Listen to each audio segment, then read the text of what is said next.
So the poor remain poor, the lower middle classes remain lower middle class, and are decreasing their standard of living, and the middle classes are struggling as well.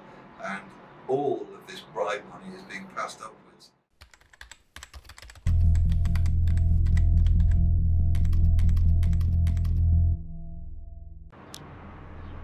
In the last 20 years, Baghdad's seen some horrendous times. At the height of the conflict in 2006, 7, 8, 9 onwards until just a few years ago, you wouldn't see this vista without seeing several attack helicopters, transport helicopters, Black Hawks, Apaches, going in and out of the green zone, which we're zooming in now on, and towards the US Embassy, which is the biggest embassy in the world.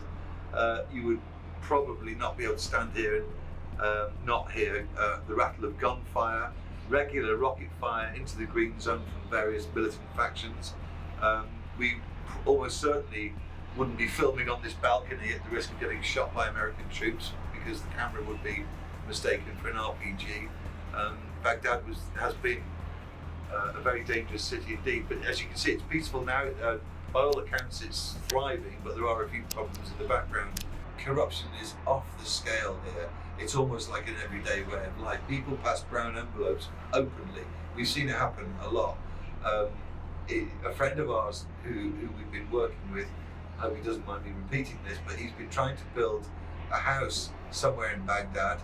He's 80% there, but recently he had to pay an army checkpoint officer $2,000 in a brown envelope just for the privilege of moving a lorry full of bricks and building material through the checkpoint on every few days, so he can continue with constructing his house. The following week, the checkpoint was taken over by local police, and the police commander came out with his hand out, and our friend said, "But I paid the bribe last week. It was $2,000." He said, "Yeah, that was last week.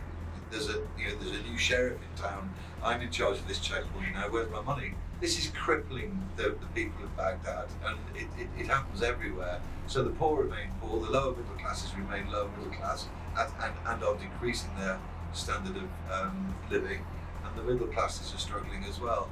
And all of this bribe money is being passed upwards, and it's on an astonishing scale. There are so many stories of, when I looked aghast when he told me about the $2,000 bribe. He said it happens everywhere. If you're trying to run a business in Baghdad, importing fruit or building materials or every classroom material, anything you like, if it's in a big lorry, you can be paying up to $10,000 just to let the lorry through on a regular basis. So it's very hard for business people to thrive here.